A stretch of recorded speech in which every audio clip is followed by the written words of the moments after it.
seru, lucu. Udah. Kita mulai.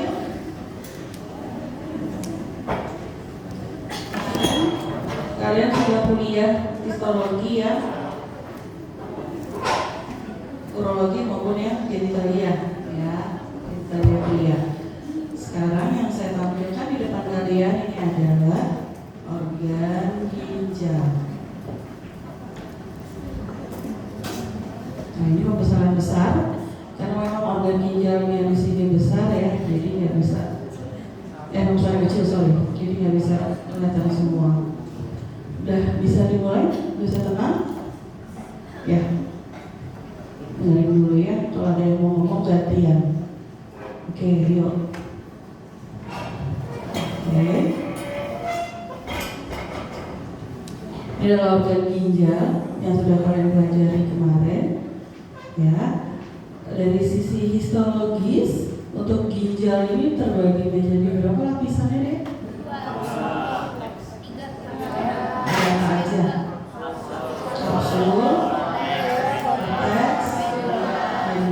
Ya, ini yang ditampilkan ke kalian apa ini?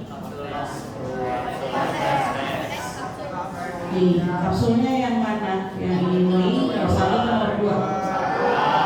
Nomor 2 ya. Ini adalah kapsul dari renalis, kapsul dari ginjal. Nah ini isinya, kapsul ini adalah jaringan ikat kolagen. ini.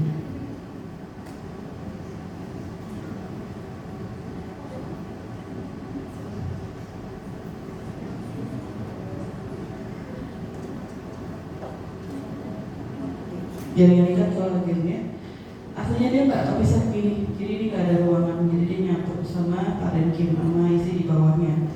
Ya, ini jaringan ikat kolagennya yang segini. Ini inti sel dari fibrosit yang menghasilkan jaringan ikat ya kolagen. Nah, nih aslinya nempel kayak gini ya, jadi dia melindungi jaringan yang ada di bawahnya. Ya, jadi sifat dari si kapsul itu adalah untuk melindungi organ ginjal dari benturan-benturan yang kira-kira bisa mencederai ginjal. Ya, jadi walaupun tipis kayak gini, tapi dia fungsionalnya sangat penting. Nah, kemudian di bawahnya dari kapsul ada apa di sini? Korteks. Korteks itu ada apa aja isinya? Ada tubulus renalis. Tubulus renalis ada berapa? Distal dan proximal. Ya. Orientus apa? Apa tubulus contortus? Contortus. Tapi kalau disingkat boleh tubulus distal atau proximal gitu ya bilangnya. Nah, kemudian ada apa lagi di dalamnya? Ada corpuscle renalis ya. Yang kalau yang isinya apa?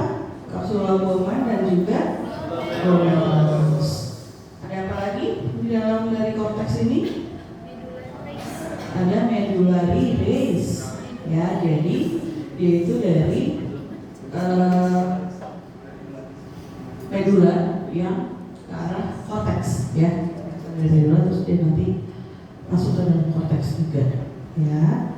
Oke, kita lihat dari tubulusnya dulu.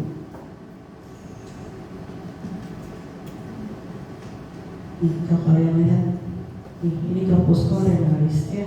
Ini corpuscle renalis, di sekitarnya banyak tubulus dan juga ductus.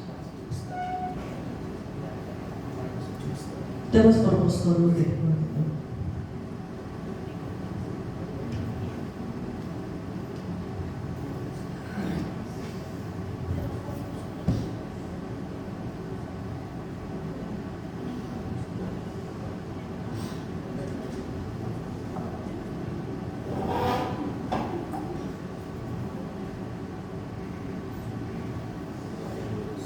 Oke, ini adalah salah satu apa deh? Corpuscle renalis ya, yang isinya kapsula Bowman dan juga glomerulus ya. Glomerulus ini adalah modifikasi dari arteriol aferen, ya. Jadi dia korpus renalis ini punya dua kutub, yaitu kutub vaskular dan juga kutub urinarius. Artinya apa tuh? Artinya kalau yang kutub urinarius berarti dia udah nantinya mengalirkan urin yang dihasilkan oleh hasil filtrasi dari si glomerulus ini. Tapi kalau misalnya kutub vaskular, ya nanti dia mengalirkan hasil filtrasi yang masih bisa digunakan kembali, ya. Dan juga darah juga dari tubuh masuknya ke sini, ya, untuk difiltrasi menjadi urin. Jadi adalah kutub vaskular di sini dan ada kutub urinarius, ya. Jadi ada dua pool. Kemudian di sini ada ruangan nih di antara glomerulus dan juga kapsula Bowman. Ini ruang Bowman, ya. Yang isinya nanti apa deh? Hasil filtrasi, ya. Jadi hasil yang akan dijadikan urin yang nanti akan mengalir ke tubulus proximal. Urutannya gimana sih? Dari untuk apa namanya? Glomerulus-nya glomerulus, terus tubulus proximal, ansa tubulus distal, terus tubulus collectifus. Habis itu mana lagi? Ductus colligatus sama ductus collectifus apa bedanya? Sama. Oke, apalagi terus habis dari collectifus? Papilla renalis, calyx minor, calyx minor, terus habis ke ureter. Jangan lupa ya, nanti pas Soka ditanyain lupa lagi cara besok gimana. Yang ingat. Oke. Nah ini yang kalian lihat adalah struktur glomerulus, ya, kapsula Bowman.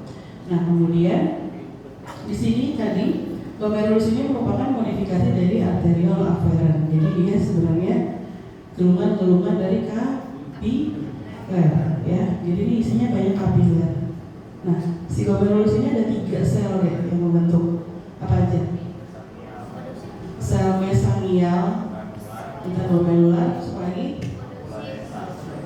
sel endotel, kemudian apa lagi? Podosit, ya. Podosit itulah yang nanti mengatur filtrasi, ya, di bagian glomerulus ini. Nah kalau untuk perbedaan masing-masing sel tersebut akan susah dibedakan dengan pewarnaan biasa seperti ini. Jadi hampir sama semua selnya, ya. Tapi yang perlu kalian tahu ada podosit, ada mesangial glomerular, dan juga ada endotel, ya. Jadi ada 3 sel itu membentuk suatu gulungan glomerulus ini, ya. Kemudian di sini ada struktur apa nih di vascular poolnya? Juxta, aparatus juxta glomerular. Aparatus juxta glomerular dibentuk dari 3 jenis sel. Apa aja? Makula densa, mesangial extraglomerular, kemudian ada apa lagi? Satu lagi, sel juxta glomerular.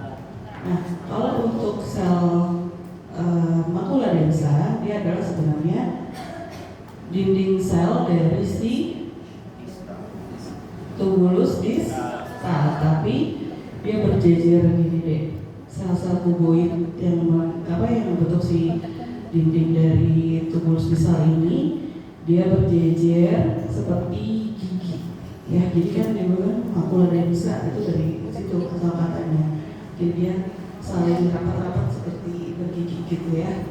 Nah ini adalah makula densa pada tubulus distal, ya, yang lokasinya berdekatan dengan vascular pool dari si corpuscle renalis ini. Kemudian ada sel extraglomerular mesangial, ya. Kalau sel Purkinson itu sini nih letaknya. Karena dia susah dibedakan EDE mesangial, tapi dia ada di sini, di sekitar sini, dan biasanya dia berdekatan dengan si ini, tumulus distal ini, ya. Kemudian ada satu lagi sel juxta. Sel juxta itu juga sebenarnya modifikasi dari otot polos, ya, otot polos pada kapiler dari si afferent ini, ya, arterial afferent. Jadi di sini nih letaknya, tapi nggak bisa dibedakan secara langsung ya, karena harus pakai pewarnaan khusus juga. Nah, ketiganya itu untuk apa sih, Dek? Kalau sel juxta, sel juxta itu biasanya di sitoplasmanya itu ada renin, ya, dia menghasilkan hormonal atau renin, ya. Kemudian apalagi eritropoietin juga biasa dari sel juxta ini, ya. Kemudian kalau untuk makula densa mendeteksi kadar natrium di dalam darah, ya. Jadi dialah yang nantinya sebagai sensor natrium di tubuh kita salah satunya. Kemudian kalau untuk yang mesangial extragomerular ini, dia sebenarnya dari sel-sel yang sel penyokong dari si glomerular ini, tapi letaknya agak di luar dari si glomerular karena dia mau membentuk si aparatus juxta ini, ya. Jadi dia itu kemungkinan ada di sini. Dia yang penyokong aja. Oke, untuk kapsula Bowman dan juga glomerulus itu strukturnya ya, Dek, ya. Dan di sini ada urinary pole. Urinary pole-nya mungkin ini. Ya, kalau urinary pole berarti dia langsung kemana tuh? Nanti kalau udah menghasilkan urin ke tubulus proximal, ya. Tubulus proximal ini ke tubulus proximal ini. Kemungkinan, ya. Oke, kita cari lagi yang lebih jelas nanti. Nah, kemudian ada tubulus-tubulus yang lain nih di sekitarnya. Oke, kalian bisa bedain tubulus distal sama proximal? Kalau yang saya tunjuk ini tubulus apa? Proximal. Kenapa? Dia warna dari sitoplasmanya lebih terang, ya, lebih merah, ya. Tapi kalau misalnya ini selnya sama sel kuboid dengan inti selnya besar, dan dia di lumennya ini penuh dengan brushnya, dengan piringnya, ya. Tapi kalau ini yang distal, yang ini distal juga, ini distal itu lumennya lebih bersih, ya, dan juga dia nggak ada piringnya tapi sedikit sekali, karena kan kalau untuk proses filtrasi lebih reabsorpsi lebih banyak itu di distal atau di proximal? Di proximal, ya. Jadi untuk seleksi dari bahan-bahan yang akan dibuang itu lebih banyak di proximal, ya. Jadi dia banyak banget pilih-pilihnya juga, ya, untuk menyerap lebih lanjut lagi dibandingkan dengan yang distal. Kalau distal tuh udah mau dibuang, ya, jadi dia mengalir ke distal. Oke. Nah, ini ada juga nih. Ini apa, Dek?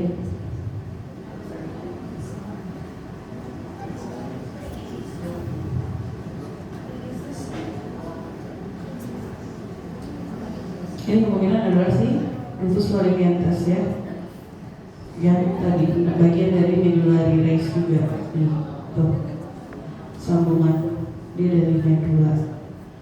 Oke, ini untuk yang bagian cortex. Oh, ini apa nih? Ini proximal, tumulus proximal.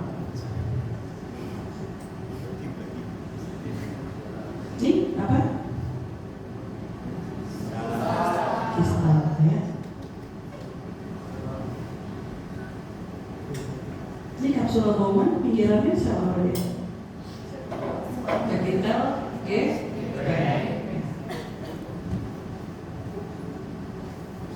Oke, Oke, kita lanjut ya sekarang ke yang medula.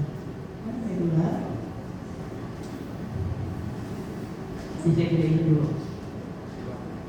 Kalau cari medula berarti yang udah nggak ada apanya di sini, nggak ada glomerulus ya. Jadi udah masuk medula nih, bagian yang lebih terang warnanya, lebih pucat soalnya. Nah nih, kalau udah turun ini bagian yang berbatasan dengan medula ya, korteks yang berbatasan dengan medula ini masih ada tubulus proksimalnya dan tubulus distal ya. Tapi kalau udah ke bawah, udah makin ke bawah, udah tinggal ansa Saya ada yang segmen tebal dan segmen tipis, dan juga ada apa lagi tadi? Ductus colligatus ya. Saya gedein lagi. Oke, ini ya. Kalau ini masih perbatasan dengan korteks ya, itu masih ada apa di sini dek? Tubulus apa? Proksimal ya. Masih ada tubulus distal juga ya. Tapi kalau makin ke bawah nih, sebenarnya saya juga dari terusan dari si tubulus proksimal untuk yang segmen turun ya ke bawah. Nah terus yang ke atas tuh nanti terusnya jadi ke distal. Jadi strukturnya mirip-mirip sama proksimal, tapi dia nggak punya brush ya, dia nggak punya brush. Tapi untuk dindingnya dan warna dari sitoplasmanya mirip-mirip sama tubulus proksimal. Oke. Cari lagi yang lebih jelas. Nah ini ya, ini angsa Henle ya. Ini angsa Henle, ini juga angsa Henle tuh.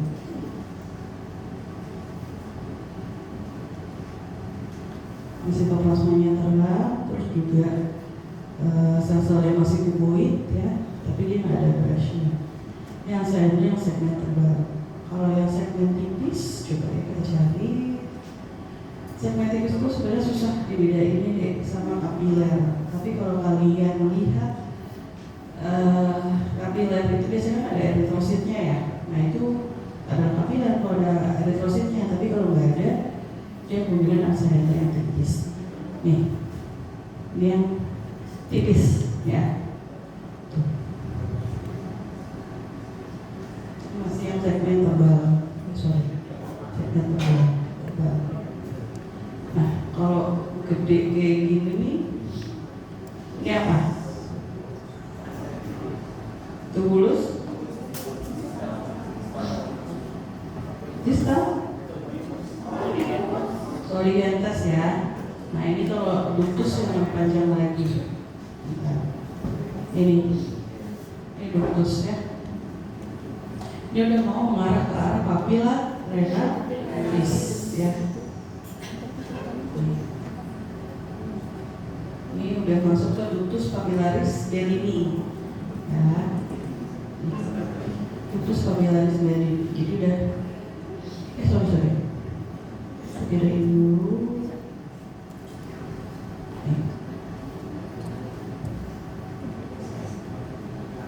Semakin ke arah papilla ini ya. Ini namanya ductus papillaris bellini ya. Lanjutan dari si tubulus ductus collectifus ya. Nanti dia menuju ke papilla renalis ini, kemudian hasilnya akan dialirkan ke sini. Ini namanya apa? Calyx minor. Calyx minor nanti bergabung menjadi calyx mayor. Setelah itu jadi pelvis renalis dan ke ureter.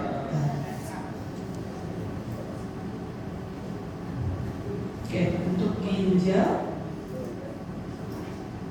ini ada arteri di sini di dalamnya, arteri dan juga vena di perbatasan medula dan korteks. Berarti ini arteri dan vena apa deh?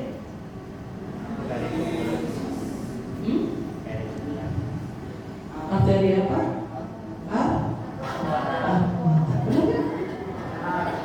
Benar nggak? interlobaris. Interlobaris di mana? Interlobaris itu ada di papila di bawah, ya. Tapi kalau di korteks namanya interlobularis. Itu kalau di perbatasan ini antara medula dan korteks.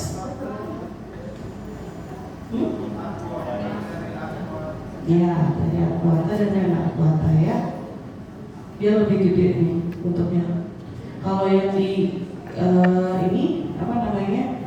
Di korteks itu arteriol. Tapi kalau ini arteri sedang ya. Kalau itu arteri kecil. Nah, kalau di bawah juga udah masuk ke lebih kecil lagi, interlobaris ya. Oke, untuk ginjal sudah, kita lanjut ke berikutnya, yaitu ureter.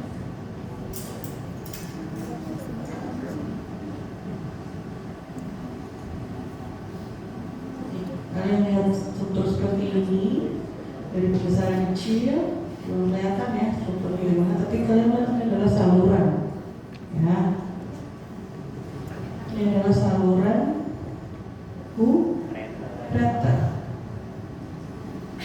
Nah, kelihatan kayak gini. Jadi dia itu tengah-tengahnya ada lumen tempat si hasil ekskresi dari ginjal ya dialirkan ke ureter sini. Ya, kemudian ini ada tunika-tunikanya ya, ada tunika mukosa dan ada tunika muscularis, serta ada serosa ya, posisia. Oke, kita lihat lagi.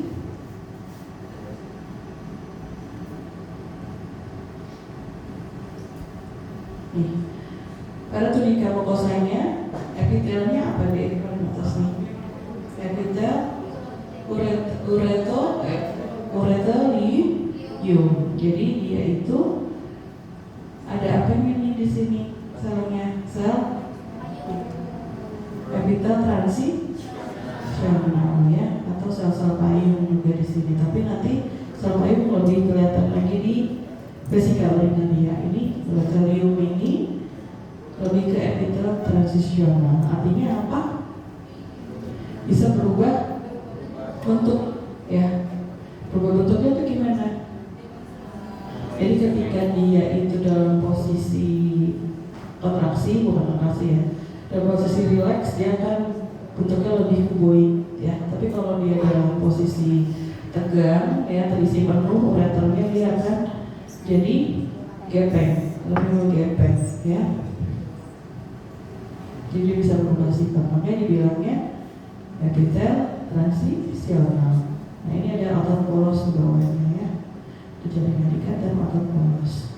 Kemudian ada tunika advensia ini juga. Oke, kalian ingat-ingat ya, kalau melihat saluran kayak gini kalian zoom dulu nanti epitelnya apa ya. Oke, kita lanjut ke vesika urinaria.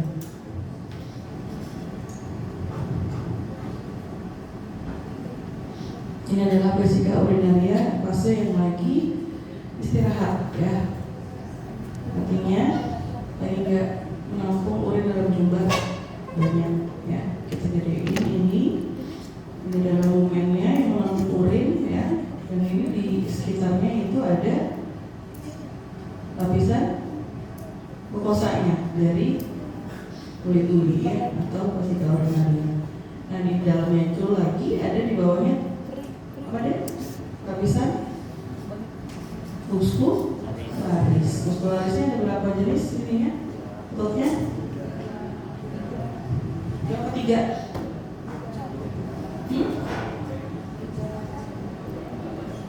Ketiga ya.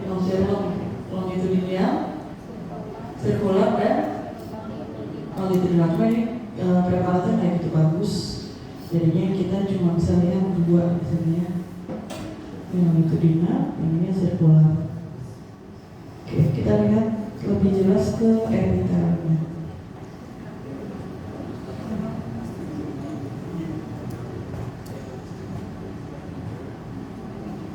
Yang mana sih epitel payung, sel payung ini?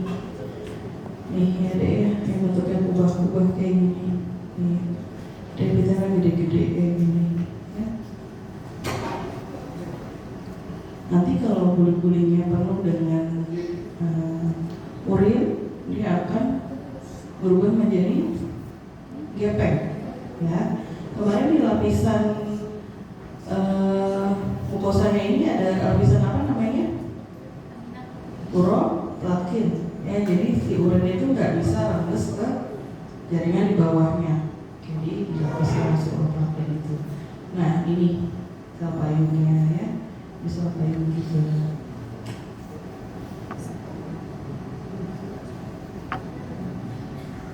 Nih ya, dibentuknya obat gede gitu, ini sel-sel yang ada di bawahnya. Oke. Ya, kita lanjut lagi. Berarti yang udah trabus urinariusnya udah, sekarang kita ke genitalia. Kemarin di genitalia apa yang kalian pelajari deh? Apa aja tuh? Dan yang testis, terus di testis ada apa? Ada tubulus seminiferus. Kemudian ada apa lagi? Ada tubulus apa lagi? Ayo, udah belajar belum nih? Ada testis, kemudian ada apa lagi? Bagian mediastinum testis.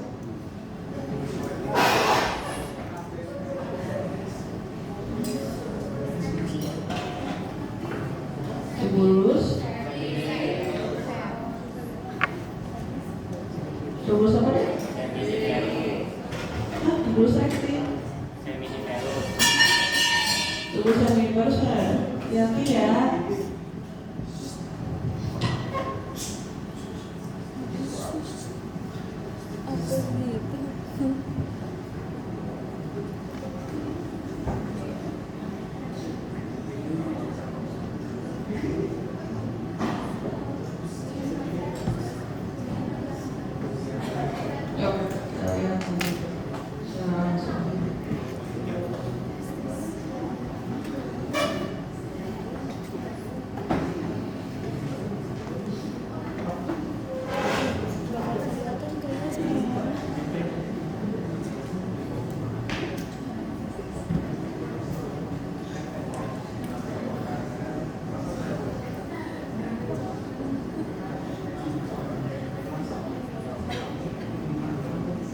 Nih, ini adalah gambaran testis ya.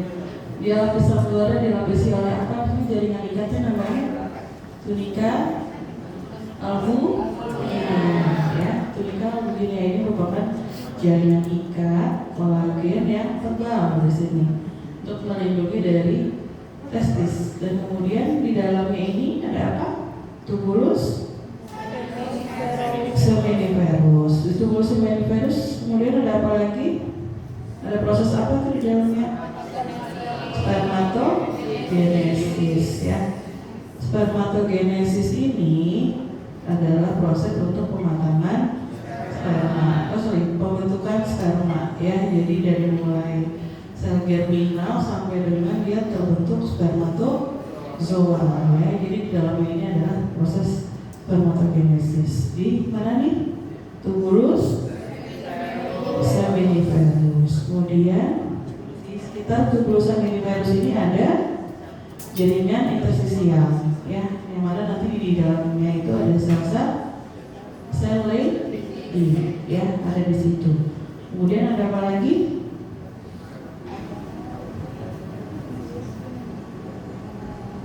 Ada saktum jaringan ikatnya juga ya, yang membungkus dan yang membagi. Jadi testis itu ada sekat-sekatnya ya, ada saktum-saktumnya, tubulus-tubulusnya ini ya.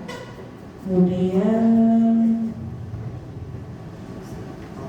nih ada setelah dari tubulus seminiferus kemana lagi tuh?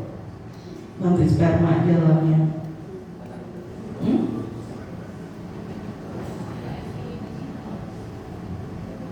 tubulus recti. Tubulus recti ini sebenarnya dekat sama tubulus seminiferus ini. Ya, saya kira dulu.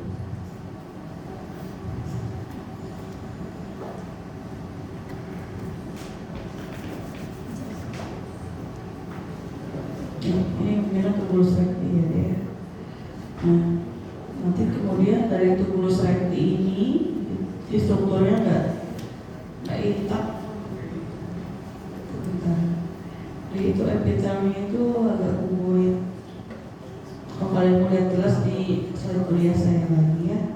Nah kemudian dari tubulus recti ke rete testis ini, kalau kita lihat lagi, nih, ya seperti ini.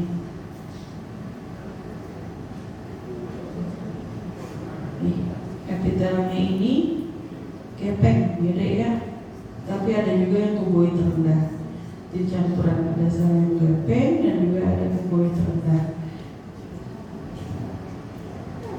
Tapi tidak sih selama setelah dari tubulus seminiferus nanti larinya ke sini dulu ya, ke tubulus recti, kemudian ke rete testis, kemudian ada ductus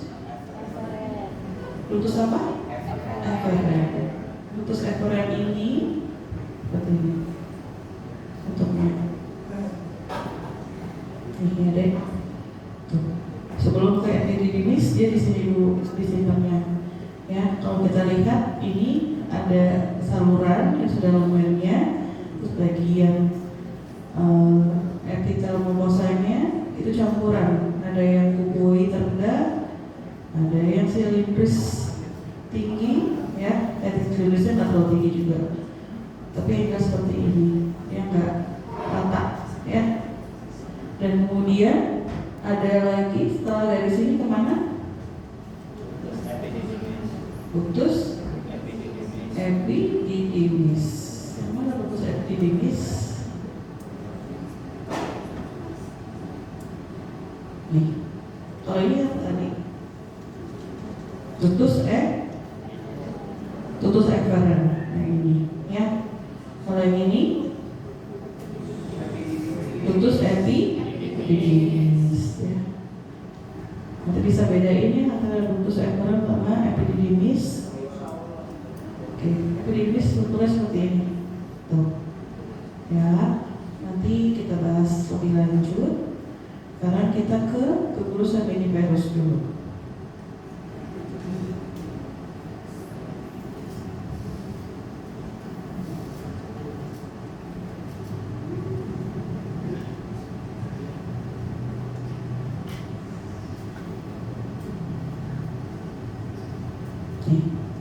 Di mana proses spermatogenesis terjadi.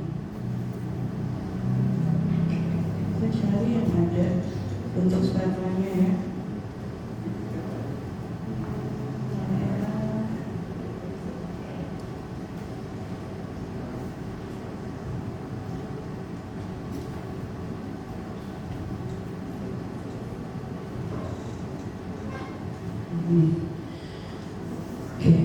Jadi satu tubulus tuh kayak gini bentuknya ya. Ini ada jaringan ikat membran basalusnya dan ada sel-sel yang di nempel di membran basalis ini. Nih, ini adalah spermatogonia atau spermatogonium ya. Spermatogonium ini nantinya mengalami mitosis menjadi spermatosit satu ya, atau primer, spermatosit primer. Yang mana spermatosit primer? Nih, ya, dia kromatinnya agak tersebar, gitu ya, nih. Oke, ini juga ini kemungkinan nih yang spermatosit primer yang mau menjadi meiosis menjadi spermatosit sekunder, ya. Spermatosit sekunder itu agak susah dilihatnya deh. Karena dia itu udah siap-siap mau ngebelah menjadi spermatin, ya. Spermatin itu yang mana sih? Spermatin itu adalah bentuk dari sperma yang belum punya spermatozoa yang belum punya ekor dan punya leher. Ya, jadi dia masih berbentuk satu uniselular gini. Nah ini spermatid. Nah kemudian ini juga nih spermatid, ya, ini spermatid. Nah makin kesini dia makin kebentuk menjadi spermatozoa. Jadi spermatozoa ini udah kepalanya udah mulai lancip gitu ya, dan udah punya ekor. Nah dia biasanya ada di lumen dari suatu tubulus seminiferus, ya. Jadi ini spermatozoanya di sini, ya. Nanti dari spermatozoa yang udah ada, maksudnya udah terbentuk, nanti dia ke tubulus apa deh? Tubulus recti, ya. Dari tubulus recti nanti ke tetatestis, baru dia ke ductus efferens, kemudian ke epididymis, ya. Jadi nanti ketika sudah terbentuk seperti ini, nanti dia pergi ke epididymis, ya, dengan saluran yang lainnya. Nah kemudian ada sel-sel penyokongnya di sini yang masih makan sel nursing sebenarnya, ya. Itu sel apa namanya dia? Sel Sertoli. Nih sel Sertoli, ya. Ini sel Sertoli. Dia itu intisarinya nggak terlalu jelas, tapi kita bisa lihat dia strukturnya itu seperti oval, ya, nggak terlalu bulat. Nih, ini sel Sertoli, ya. Oke, mana lagi ya? Nih, ini sel Sertoli. Ini sel Sertoli. Oke, ini juga sel Sertoli. Oke, dan di sekitar dari tubulus seminiferus ini ada jaringan ikat intersisial, ya. Kita mau cari apa di jaringan ikat intersisialnya?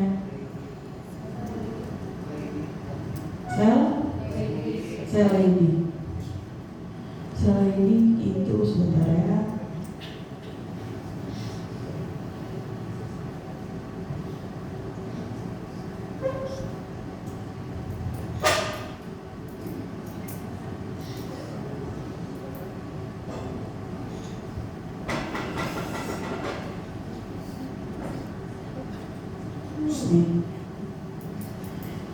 Ini adalah sel-sel ini, ya, yang nantinya sitoplasmanya ini mengandung apa deh? Banyak testosteron, ya. Jadi dialah yang memasukkan testosteron di jaringan intersisial dari ductus atau tubulus seminiferus, ya. Jadi nanti dia yang banyak mengatur. Jadi kalau untuk testosteron itu untuk hormon apa? Hormon laki-laki, ya. Jadi dibutuhkan sekali untuk membentuk si sperma ini, ya. Oke. Jadi udah, ya.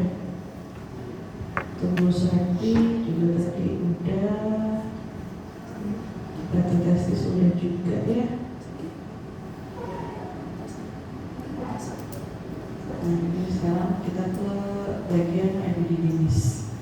Nah, epididymis ini kita jelasin lagi. Di sini banyak struktur apa deh? Di sini kapital, letikat, silindris, ya. Tapi dia tersusunnya rapi gitu, ya. Intisalnya banyak di bawah dan sitoplasmanya tinggi ke atas. Dan dia punya apa di sini? Dia punya silia atau brush, ya. Dia fungsinya untuk apa sih? Untuk menyapu si sperma, yang ngumpulin si sperma yang mau dialirkan ke aliran yang selanjutnya, ya. Gitu. Ini sekitarnya bagian ikat yang berpembuluh darah. Spermanya dikumpulin ini sama silia ini, ya. Dan di sini dia dinutrisi kembali, ya, disimpan dan juga dimatangkan di epididymis. Kemudian dari epididymis nanti dia kemana lagi? Ke vas deferens. Vas deferens yang mana, ya?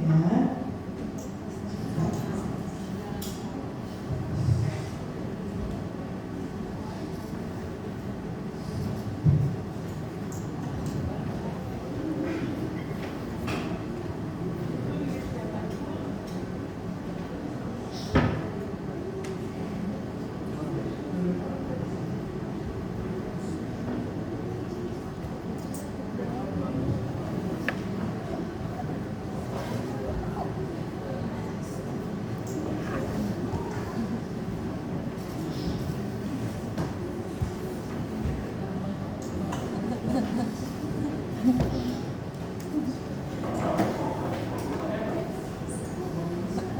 sebelah. Angkat sebelah.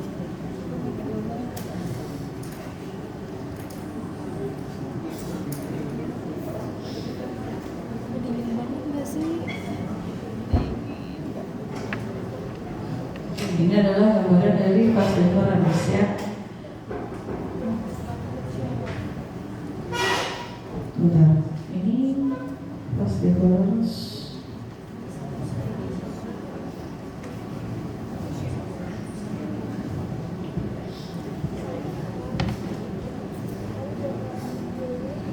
Ya. Jadi kalau dipotong melintang dia akan tampak seperti ini ya, Dek, ya. Dia ini sebenarnya kalau dilihat dia lebih ke sebentar, bisa saya bertanya.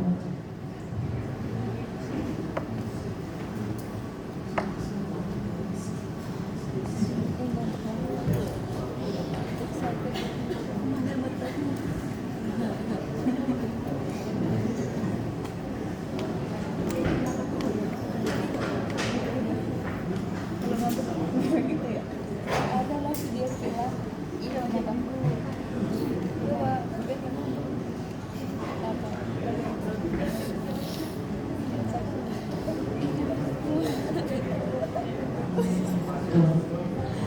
Ya.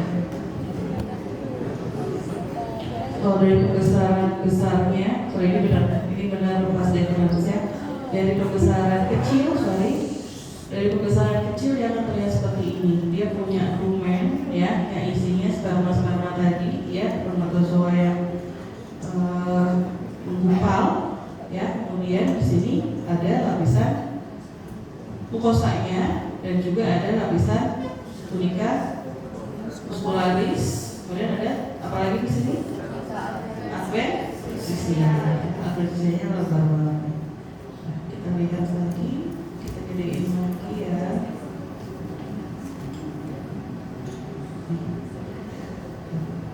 Dia ini epitel apa deh? Kalau ini dia itu lebih ke silindris sebenarnya. Tuh.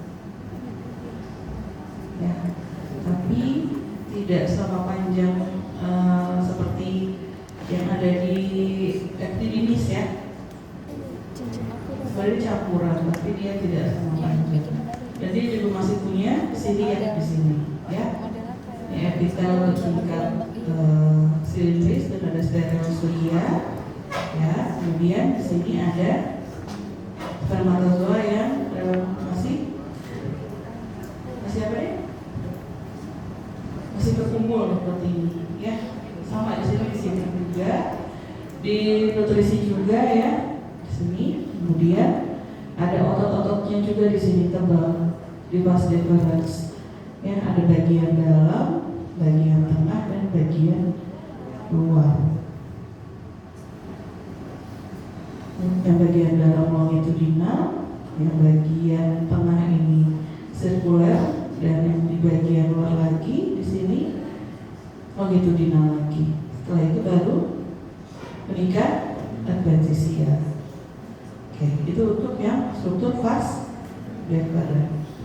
Setelah vas deferens kemana lagi deh? Ke ductus ejaculatorius. Ya, dari vas deferens ke ductus ejaculatorius. Tapi kita nggak punya sediaannya ya untuk ductus ejaculatorius. Tapi di situ nanti lewat apa juga tuh, ada kelenjar-kelenjar aksesoriusnya. Ada kelenjar prostat, terus kelenjar apa lagi? Vesikula, seminalis, sama kelenjar bulbo uretra. Kalau untuk yang apa namanya, vesikula seminalis, letaknya di mana tuh?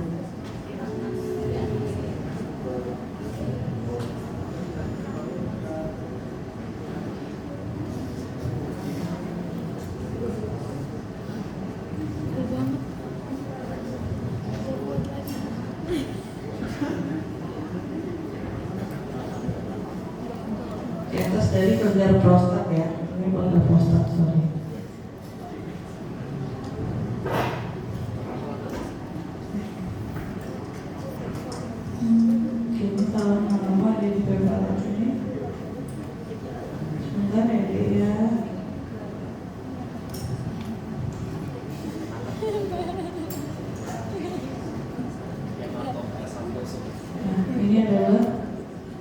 kelenjar vesicula seminalis ya, dia itu berongga-rongga kayak gini dan kayak berjala-jala ya, dia lipat-lipatannya seperti ini, lubangnya juga kadang ada lipatannya juga. Nah, saling nyambung satu sama lain ya, dia itu kalau kita gedein epitelnya ada jalan-jalannya ini sebentar.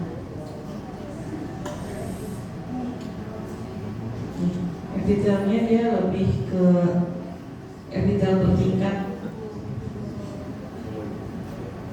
dan lebih ke kuboid juga ya. Dan dia nantinya mensekresi cairan yang ada apanya deh? Fibrinogen ya. Jadi sperma yang tadi menggumpal itu nanti bisa dikurangi, jadi dia nggak menggumpal yang ketika ini dikeluarkan di kelenjar vesicula seminalis ini. Nah, jadi sekret-sekret dari kelenjar vesicula seminalis inilah yang nantinya juga bisa bikin spermanya jadi cair gitu ya, nggak menggumpal. Dan kemudian dia ada kemarin kandungan apa? Prostaglandinnya ya. Jadi kalau untuk berhubungan seksual pada ibu hamil trimester pertama itu dilarang dulu karena bisa menyebabkan kontraksi pada uterus. Jadi nanti takutnya abortus ya. Jadi karena ada kandungan sekret yang berisi kelenjar vesicula seminalis ini berupa prostaglandin ya. Nanti keluar bersama spermanya juga. Oke. Ini adalah kelenjar apa tadi? Vesicula seminalis. Ya. Kalian ingat-ingat nih bentuknya kayak gini. Di lumen-lumennya banyak sekretnya. Ya. Oke, kita lanjut ke kelenjar prostat.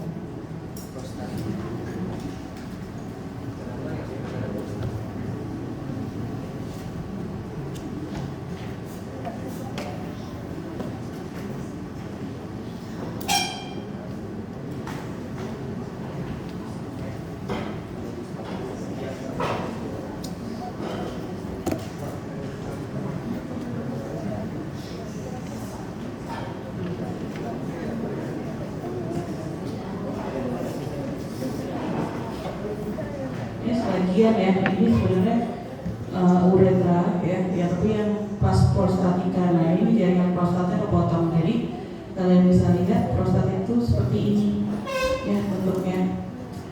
Dia itu ada otot-otot polosnya juga ya. Kemudian di sini juga banyak si kelenjar-kelenjarnya ini ya. Kelenjar prostat itu menghasilkan apa nantinya deh?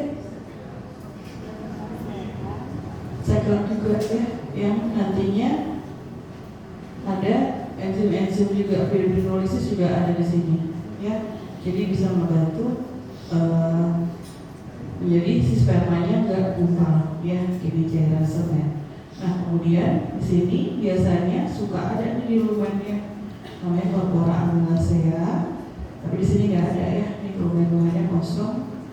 Ini nggak ada badan corpora amylacea. Itu sebenarnya nggak diketahui kenapa ada si corpora amylacea itu, tapi kalau pada proses degeneratif dia makin banyak diisi oleh komplement namanya atau corpora amylacea ya. Bisa cariin lagi ya yang prostat, banyak jaringan di sini. Hanya ada prostat uretra prostatika aja yang dilewati sama uretra ya. Oke, kita lanjut lagi. Setelah kelenjar prostat harusnya ada kelenjar vulva uretra, tapi kita nggak punya sediaannya, jadi kita langsung masuk ke penis ya. Penis.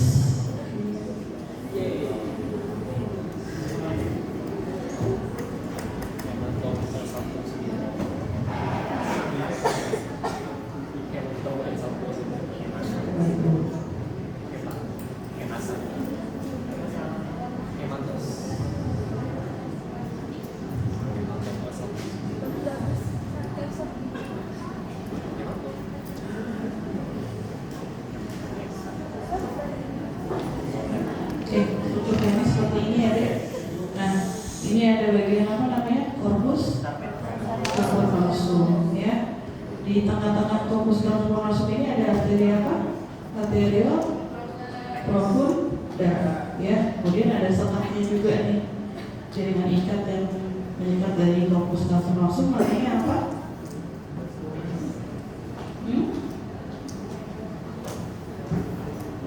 Bagian medialnya ya.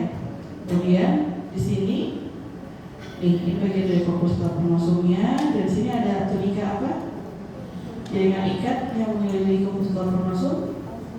Tunika albuginea ya. Kemudian ini ada lagi yang bagian bawah. Ini yang bagian uretranya.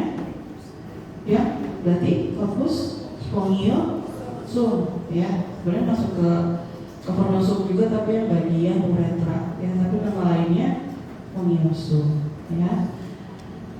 Ini uretra. Ini uretra ya. Ini yang spongiosum ya. Nah, kemudian di sini ada banyak arteri helisin ya. Pada bagian yang spinosum ini kita gedein dulu.